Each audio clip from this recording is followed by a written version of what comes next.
Hello bachcho, let's read the question here. So the question here says, what would happen if human blood becomes acidic? That means low pH. Question में पूछा है कि अगर हमारा human blood acidic हो जाता है तो क्या होगा? Option A, oxygen carrying capacity of haemoglobin increases. Option B, oxygen carrying capacity of haemoglobin decreases. Option C, RBC count increases. और option D, RBC count decreases. तो बिफोर सॉल्विंग द क्वेश्चन हम पहले इस क्वेश्चन की concept की बात करेंगे. So the key concept that is used here is human blood.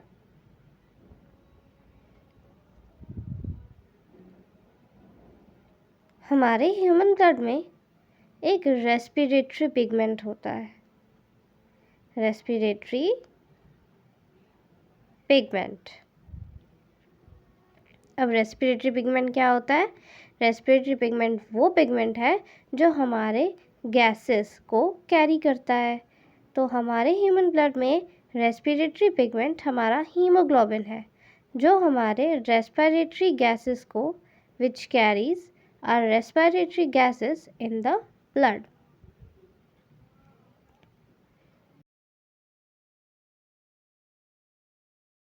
Respiratory gases में कौन कौन से गैसेस आते हैं? ऑक्सीजन और कार्बन डाइऑक्साइड.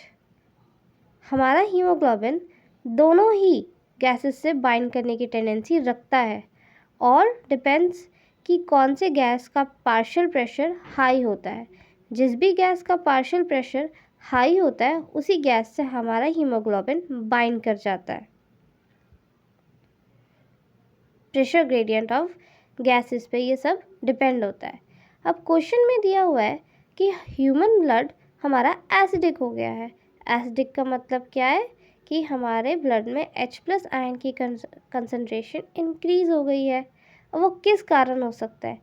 मेजरली pH का चेंज होना ये दिखाता है कि किसी एक गैस का पार्शियल प्रेशर ज़्यादा हो गया है. और वो कौन सी गैस है? हमारा CO2. So the partial pressure of CO2 rises, due to which the pH of our blood decreases. जैसे ही हमारे ब्लड में PCO2 का लेवल राइज करता है हमारा ब्लड का pH डिक्रीज होने लगता है.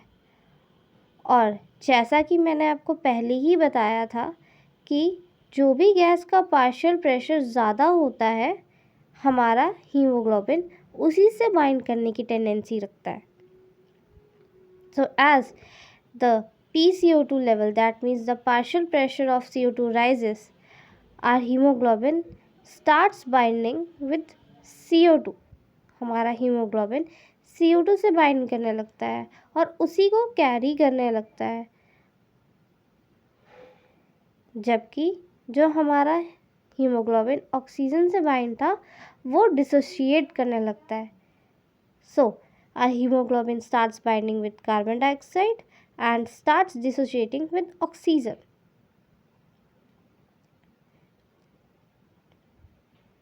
That's why the answer for this question is option B. Oxygen carrying capacity of hemoglobin decreases. क्योंकि इंक्रीज तो वो करेगा नहीं. इंक्रीज तो वो कार्बन डाइऑक्साइड से करने लग गया है. RBC काउंट का इंक्रीज और डिक्रीज इससे कोई रिलेट नहीं करता. That's why our option is B. Hope you understand well. Best of luck.